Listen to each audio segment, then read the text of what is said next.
और जामिया तशद्दुद मामले से जुड़ी बेहद अहम खबर। क्राइम ब्रांच ने जामिया के कुछ तलबा को पूछताछ के लिए दफ्तर तलब किया है। कुछ ही देर बाद ये पूछताछ होनी है। क्राइम ब्रांच ने जामिया के कुछ तलबा को तलब किया है पूछताछ के लिए। क्राइम ब्रांच के दफ्तर इन तलबा को तलब किया गया है। कुछ ही देर के बाद इनसे ये पूछताछ होना है। तो जामिया तशद्दुद मामले से जुड़ी अहम खबर, जिसमें क्राइम ब्रांच ने जामिया के कुछ तलबा को बुलाया है पूछताछ के लिए। क्राइम ब्रांच के दफ्तर इन तलबा को बुलाया गया है। कुछ ही देर बाद ये पूछताछ शुरू होना है। और चलिए सीधे रुख करेंगे हमारे साथी शंकर आनंद का। शंकर, काफी अहम खबर, क्राइम ब्रांच ने जामिया के कुछ तलबा को बुलाया है, क्या कुछ और तफसीलात? देखिए, जामिया और शाहीन बाग का जो इलाका है, यहाँ पर जिस तरह से बकायदा खासकर बात करें जामिया इलाके की, तो जिस तरह से यहाँ पर दिसंबर को इस इलाके में जिस तरह से हंगामा हुआ था और जिस तरह से इस इलाके में तोड़फोड़ हुई थी, तो लिहाजा इस मामले की गंभीरता को देखते हुए क्राइम ब्रांच इस मामले की तफ्तीश कर रही है। और क्राइम ब्रांच इस मामले में आज कई छात्रों को बकायदा नोटिस भेजकर पूछताछ के लिए बुलाया है। तो अभी थोड़ी देर के बाद अब क्राइम ब्रांच के दफ्तर में कई जो छात्र हैं बकायदा वो पहुंचेंगे और उससे इस मामले में औपचारिक तौर पर पूछताछ होगी। हालांकि इस मामले में अभी हाल फिलहाल की अगर बात करें तो जामिया इलाके से कई जो सीसीटीवी कैमरे जो हैं वो और उन तमाम सीसीटीवी को आधार बनाते हुए बकायदा पूछताछ की जाएगी। निश्चित तौर पर कहा जा सकता है कि आने वाले वक्त में कई छात्रों की जो मुश्किलें हैं वो बढ़ने वाली हैं, और खासकर उन छात्रों की जिसको उस सीसीटीवी कैमरे में बकायदा हंगामा करते हुए देखा गया, पत्थरबाजी करते हुए देखी गई है, तो उन तमाम छात्रों से भी बकायदा पूछताछ की जाएगी। तो कहा जा सकता है कि अभी 11 बजे का वक्त जो है वो मुकर्रर किया गया था कई छात्रों से पूछताछ के लिए, और इस मामले में कई छात्रों को पहले ही दिल्ली पुलिस के क्राइम ब्रांच ने नोटिस भेजा और भेज करके जो क्राइम ब्रांच का दफ्तर है चाणक्यपुरी स्थित बकायदा उस दफ्तर में वहां बुलाया गया है। हालांकि अभी 3 दिन पहले भी क्राइम ब्रांच की टीम मौके पर पहुंच गई थी, जामिया इलाके में गई थी, और जामिया में खासकर जामिया यूनिवर्सिटी के अंदर में जाकर के वहां पर कई जो सीसीटीवी कैमरे जो हैं उसके जो फीड है उसको उन्होंने लिया, और इलाके में जाकर के वहां पर मुआयना करने के बाद जो काफी तफ्तीश करने के बाद जो चीजें निकल के आई हैं उसी के आधार पर कई छात्रों को नोटिस भेजा गया है। शंकर, इस सब के बीच में क्या जामिया इंतजामिया की जानिब से कोई भी बयान, कुछ भी रद्द-ए-अमल सामने आया?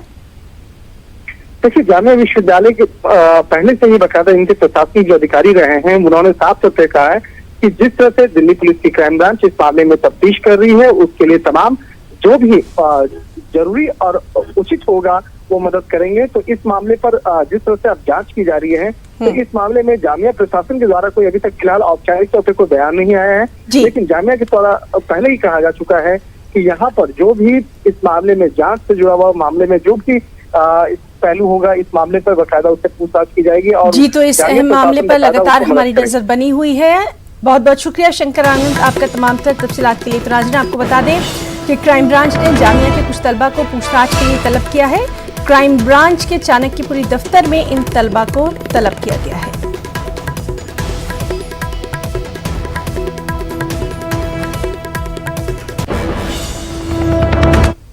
राजस्थान से अहम खबर, नागौर में 2 नौजवानों की भीड़ ने चोरी के शक में बेरहमी से पिटाई कर दी। रहम की भीख मांग रहे नौजवानों को बांधकर पीटा गया। पिटाई का ये वीडियो सोशल मीडिया पर वायरल हो गया। बताया जाता है कि नौजवानों की पिटाई 3-4 दिन पहले की गई थी। पुलिस ने इस मामले में मुलजिमीन को गिरफ्तार कर लिया है। पुलिस इनके खिलाफ सख्त कार्रवाई की बात भी कह रही है।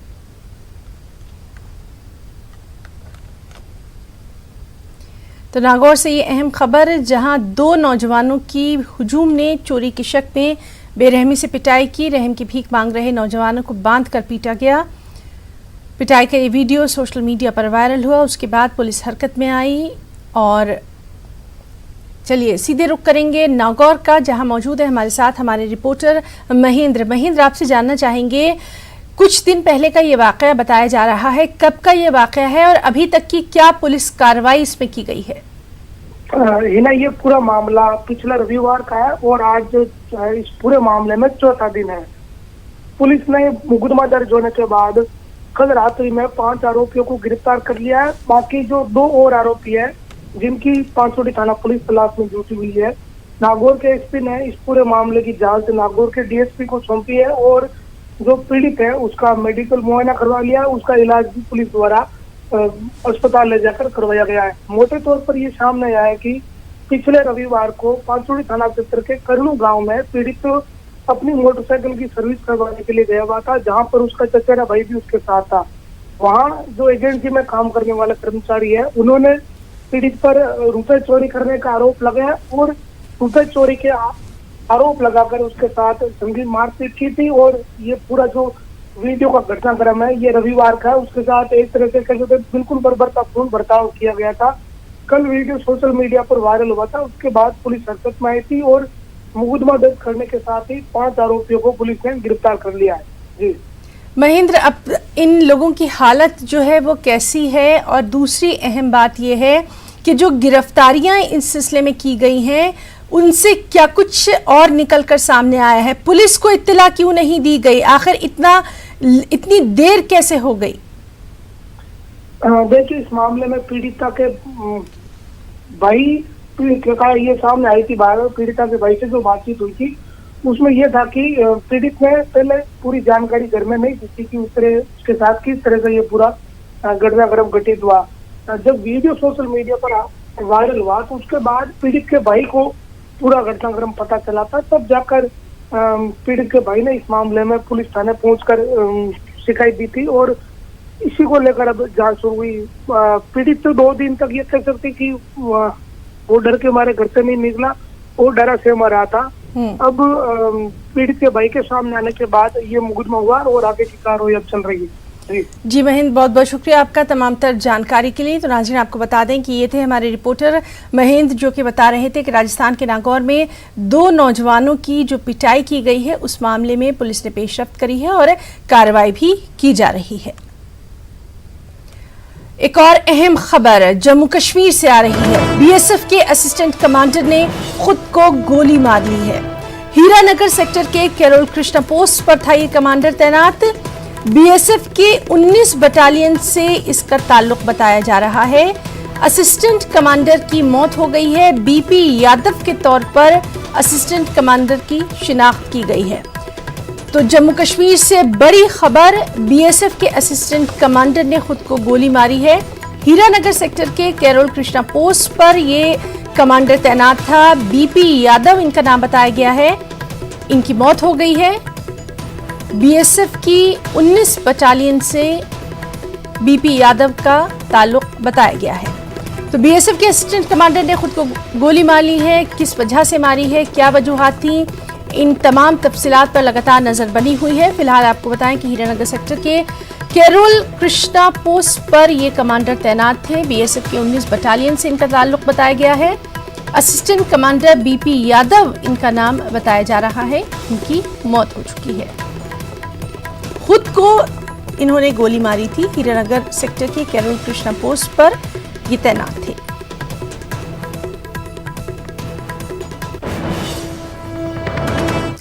दिल्ली के उपहार सिनेमा आतिशबाजी मामले में अंसल बरादरान के लिए सुप्रीम कोर्ट से बड़ी राहत मिली है। मुतासरीन की क्यूरेटिव अर्जियों को सुप्रीम कोर्ट ने खारिज कर दिया है। सुप्रीम कोर्ट ने खुली अदालत की समाअत की अपील को भी रद्द कर दिया है। सुप्रीम कोर्ट ने कहा कि सुशील और गोपाल अंसल जेल नहीं जाएंगे। मुतासरीन ने अंसल बरादरान को जेल भेजने की अपील की थी। सुप्रीम कोर्ट ने 2015 में अंसल बरादरान पर 30 करोड़ रुपए का जुर्माना आयद किया था। वाज़ेह है कि जून 1997 में दिल्ली के उपहार सिनेमा में ये आग लगी थी, जिसमें 59 लोगों की मौत हो गई थी।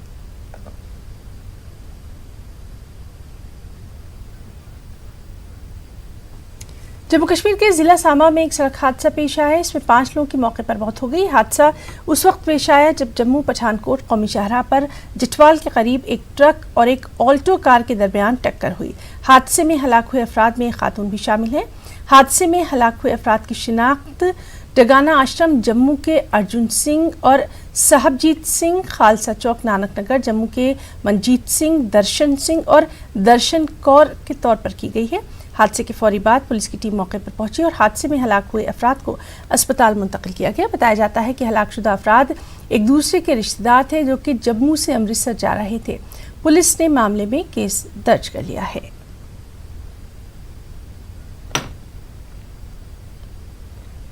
और वहीं तमिलनाडु के तिरुपुर जिले में हुए सड़क हादसे में अब तक की इत्तलात के मुताबिक 18 से ज्यादा लोगों की मौत हो चुकी है। कई जख्मी बताए जा रहे हैं, जिनमें से 3 की हालत नाजुक है।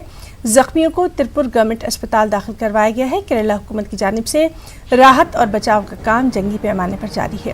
तिरुपुर जिले के अविनाशी इलाके में बस की टक्कर ट्रक से हुई। बस केरला के एर्नाकुलम से बेंगलुरु जा रही थी।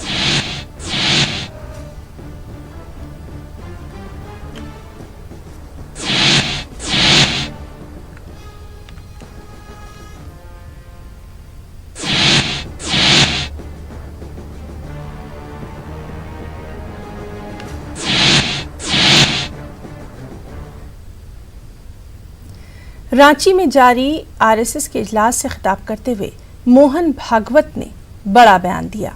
उन्होंने कहा कि भारत में अच्छे और बुरे के लिए हिंदू जिम्मेदार हैं। उन्होंने मजीद कहा कि भारतीय और हिंदू को अलग करके नहीं देखा जाना चाहिए, दोनों एक दूसरे की तकमील करते हैं। मोहन भागवत ने मजीद कहा कि भारत को बनाने में हिंदुओं की जवाबदेही ज्यादा है। उन्होंने ये भी कहा कि मुल्क को आगे ले जाने के लिए सबको साथ मिलकर कोशिश करनी चाहिए। और एक ही संस्कृति के प्रभाव में हम जी रहे और इसलिए हम सब एक है और हमारी एकता का जोड़ने वाला सूत्र ये संस्कृति है, जिसको भारतीय संस्कृति भी कहते हैं, लेकिन जिसका ठीक ठीक वर्णन हिंदू शब्द से होता है। और इस भारत के भलाई बुराई के लिए अपने आप को हिंदू शब्द से जोड़ने वाले जिम्मेवार है, उनका दायित्व है, वो भाग नहीं सकते। भारत का अच्छा हो गया श्रेय उनको मिलेगा या नहीं भी मिलेगा, लेकिन अगर भारत में कुछ खराब हो गया तो जिम्मेवारी हिंदुओं की ही मानी जाएगी। और इसलिए भारत को बड़ा करना है तो हिंदुओं को बड़ा होना पड़ेगा। और महाराष्ट्र के चंद्रपुर से ये खबर है, जहां भयानक सड़क हादसा पेश आया है। 6 लोगों की मौत की इत्तला है, 6 जख्मी बताए गए हैं। सड़क किनारे खड़े ट्रक को स्कॉर्पियो ने टक्कर मारी है और इसी के नतीजे में यह हादसा पेश आया है। तो महाराष्ट्र के चंद्रपुर में यह भयानक सड़क हादसा पेश आया है, जिसमें अभी तक की इत्तलात के मुताबिक 6 लोगों की मौत हुई है, 6 जख्मी हैं। सड़क किनारे खड़े ट्रक को एक स्कॉर्पियो ने टक्कर मारी, जिसमें यह हादसा पेश आया है। अभी तक की जो इत्तलात है उनके मुताबिक 6 लोगों की मौत हो गई है, 6 जख्मी बताए गए हैं, जिन्हें करीबी अस्पताल में भर्ती करवाया गया है। सड़क किनारे खड़े ट्रक को स्कॉर्पियो ने टक्कर मारी, जिसकी वजह से यह हादसा पेश आया। तो महाराष्ट्र के चंद्रपुर से भी सड़क हादसे की खबर, जहां सड़क किनारे खड़े ट्रक को स्कॉर्पियो ने टक्कर मारी, 6 लोगों की मौत हो गई है, 6 जख्मी बताए जा रहे हैं। इनको करीबी अस्पताल में दाखिल करवाया गया है। एक और अहम खबर, अमेरिकी सदर डोनाल्ड ट्रंप की अहलिया मेलानिया ट्रंप 25 फरवरी को दिल्ली के सरकारी स्कूल का दौरा करने वाली हैं। वो यहां बच्चों के दरमियान हैप्पीनेस क्लास का हिस्सा बनेंगी। दिल्ली के नायब वज़ीर आला उनका इस्तकबाल करेंगे। सरकारी स्कूल में अमेरिकी खातून अव्वल मेहमान खुसूसी होंगी।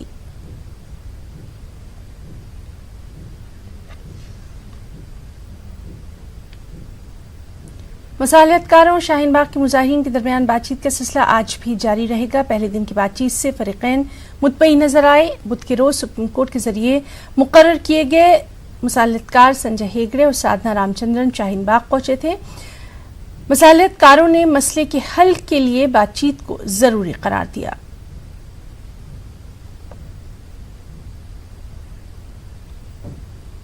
और वहीं शाहीन बाग में एहतजाज मुजाहरे से मुताल्लिक मरकजी वजीर मुख्तार अब्बास नकवी का बयान सामने आया है। उनका कहना है कि शाहीन बाग को कुछ स्पेशल ब्रोकर्स भड़का रहे हैं, इससे मुजाहिरीन को कुछ फायदा नहीं पहुंचेगा और ना ही ये मुल्क के ही हक में बेहतर है। देखिए, मुझे बहुत इस बात का दुख है कि शाहीन बाग को कुछ प्रोफेशनल प्रोवोकर्स ने, जो ये पेशेवर भड़काने वाले लोग हैं, इन प्रोफेशनल प्रोवोकर्स ने शाहीन बाग को लोगों को, पीपल्स को प्रवोक करने की प्रयोगशाला बना लिया है। और जिस तरह से शाहीन बाग को इन प्रोफेशनल प्रोवोकर्स ने पीपल्स को प्रवोक करने की प्रयोगशाला बनाई है, वो निश्चित तौर से जो लोग वहां पर हैं न उनके हित में है और न देश के हित में है। कहीं ना कहीं सीधे साधे लोगों को गुमराह करके, उनको प्रवोक करके और एक बिल्कुल मनगढ़ंत फर्जी और झूठी चीज के आधार पर उनके दिल और दिमाग में भय और भ्रम का माहौल खड़ा करने की कोशिश की गई। इस बात को उन लोगों को भी समझना चाहिए जिन लोगों को ये प्रोफेशनल प्रोवोकर्स, ये पेशेवर जो भड़काने वाले लोग हैं, जो इस काम को करने में लगे हुए हैं, उनकी मकसद और मंशा समझनी चाहिए। वुहान से मजीद हिंदुस्तानियों को वापस लाने और चीन को दवाएं और दीगर तिब्बी इमदाद पहुंचाने के लिए एक हिंदुस्तानी तैयारा वुहान के लिए उड़ान भरेगा। तकरीबन 100 हिंदुस्तानी अब भी वुहान में हैं। ख्याल रहे कि इससे पहले भी तकरीबन 300 शहरियों को वापस लाया जा चुका है।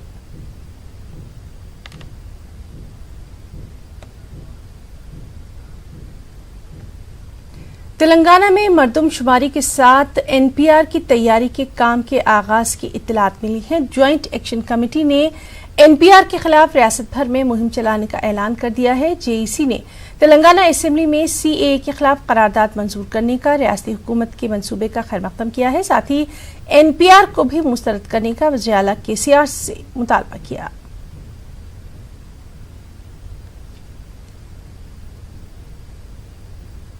एनपीआर के ताल्लुक से एक बात बहुत क्लैरिटी के साथ ये कही गई है कि भाई ये सेंसस हो रहा है, एक झूठ फैलाया जा रहा है, क्योंकि सेंट्रल गवर्नमेंट के जो डायरेक्शन है वो डायरेक्शन बहुत क्लियर है कि सेंसस अलोंग विथ एनपीआर कहा गया है। जब सेंसस अलोंग विथ एनपीआर कहा गया है तो हम किसी भी सूरत से रियासत में एनपीआर को होने नहीं देंगे।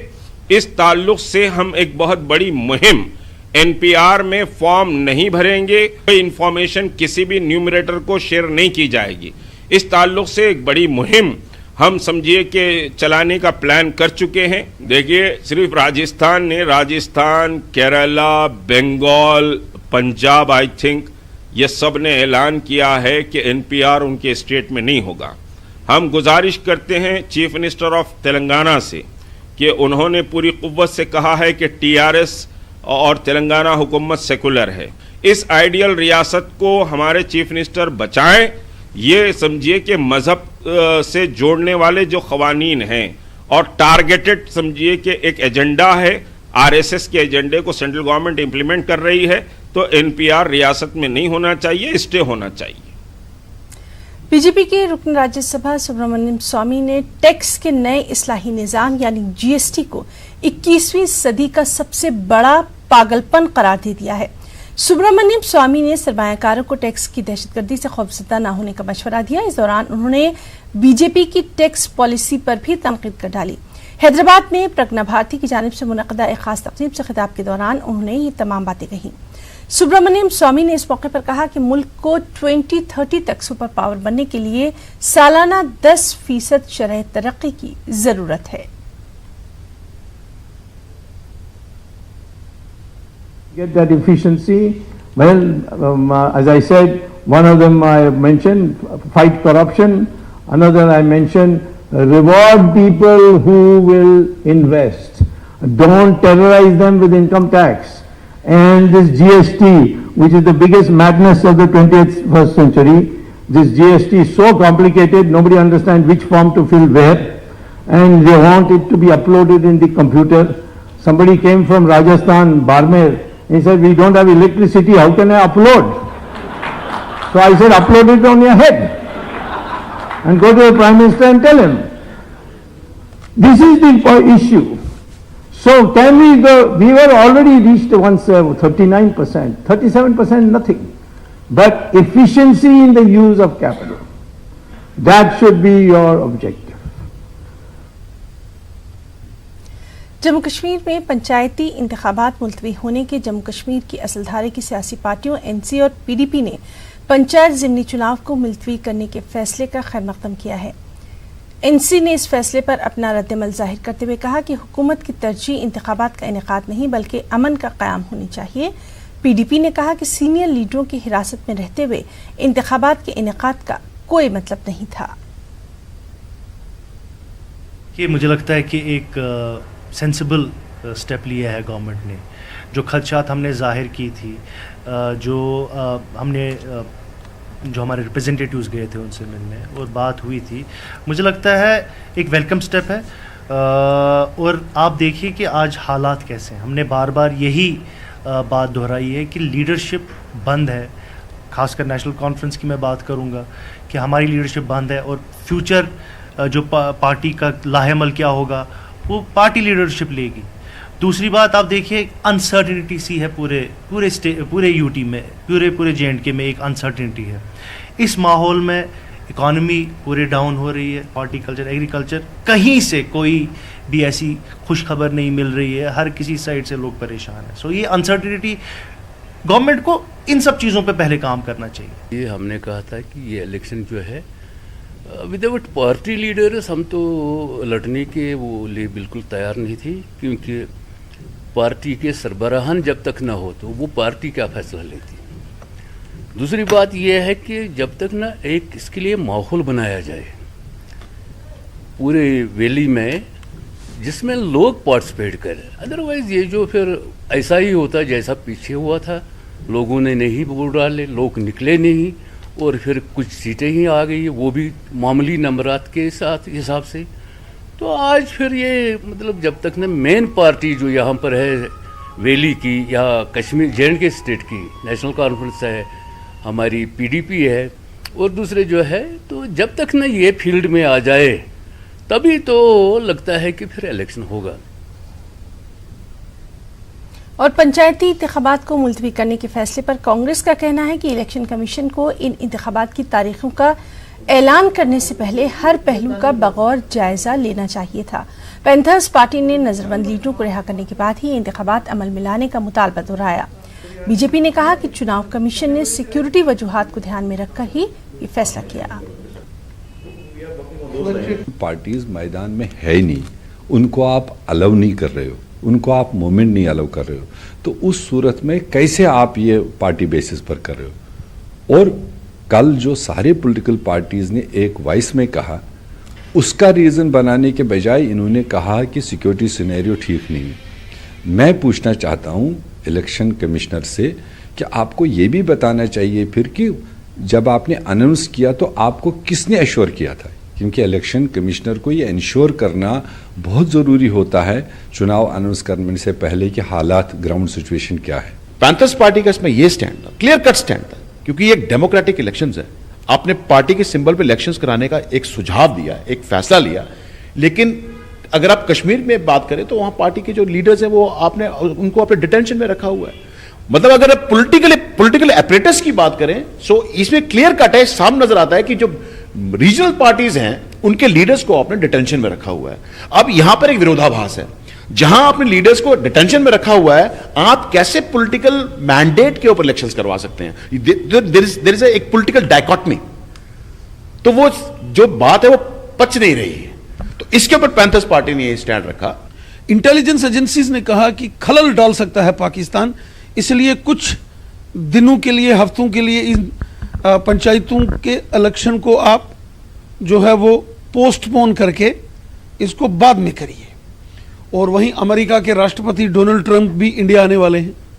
हमने देखा एक बार पहले भी बिल क्लिंटन जब इंडिया के अंदर आए थे तो कश्मीर के छठी सिंहपुरा में क्या किया था।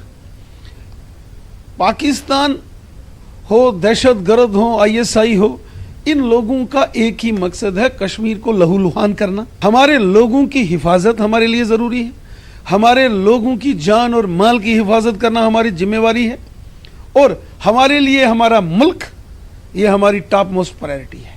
हमारी प्रायोरिटी हमारे लोग हैं, हमारी आवाम है। आवाम की सिक्योरिटी, उनकी हिफाजत, इसको लेकर हम किसी चीज से कंप्रोमाइज नहीं कर सकते। VPN के जरिए सोशल नेटवर्किंग साइट्स तक रिसाई का तस्करा करते हुए दिलबाग सिंह ने कहा है कि पुलिस को मामले की जानकारी है। उन्होंने कहा कि इन वेबसाइट से अफवाहें फैलाने की कोशिश की गई तो ऐसे लोगों के साथ सख्ती से निपटा जाएगा। DGP ने यह भी कहा कि पाकिस्तान में बाज़ क़ुव्वतें VPN के इस्तेमाल में सरगर्म हैं और पुलिस इन लोगों पर कड़ी नजर रखे हुए है। साइबर सेल पुलिस की जानिब से FIR दर्ज करने के बारे में उन्होंने कहा कि हद से तजावुज करने वालों से कानून के मुताबिक ही निपटा जाएगा। जब से ये वीपीएन शीपीएन जिसका आप जिक्र कर रहे हैं, आप ये गनीमत समझिए कि बावजूद इसके कि इसका बहुत मिसयूज हो रहा है, नोटिस में आ रहा है, आप लोग भी इसको इस्तेमाल कर रहे हैं। सो इसलिए पाकिस्तान की तरफ से कोई कसर नहीं छोड़ी जा रही है इसको इस्तेमाल करने की। हमारी नज़र है, हम लोग अभी देख रहे हैं कि किस हद तक जो इसका यूज़ बावजूद गवर्नमेंट ऑर्डर के अभी टॉलरेबल लिमिट्स में है, वरना government would be force to take some decision. क्या फैसला होगा वो यूज़ और मिसयूज़ के फ़र्क से ही पता चलेगा। But we are trying to keep a good vision, good sort of surveillance over the misuse of the social media and will continue to do that. Ladakh में छठे शेड्यूल के निफाज के मुतालबे पर एहतजाज किया जा रहा है। बाज़ हलकों से छठे शेड्यूल को लेकर भी शुगूक व शुबहात पाए जा रही हैं। लोग अब आइन के तहफ़्फ़ुज़ की मांग कर रहे हैं। लेह में हाल ही में बड़े पैमाने पर एहतजाज किया गया था। ऐसे में सियासी पार्टियों की बयानबाजियां भी जारी हैं। कांग्रेस का इल्ज़ाम है कि बीजेपी इस मामले पर अवाम को गुमराह कर रही है। बीजेपी ने कांग्रेस पर तनकीद की है और तनकीद करते हुए स्टेट सब्जेक्ट की बहाली की मांग की है। लोगों के मुताबिक लद्दाख के यूनियन टेरिटरी बनने के बाद यहां तरक्की की रफ्तार धीमी पड़ गई है और गैर यकीनी सूरत हाल से अवाम में बेचैनी देखी जा रही है। खबरों में इतना ही। आदाब।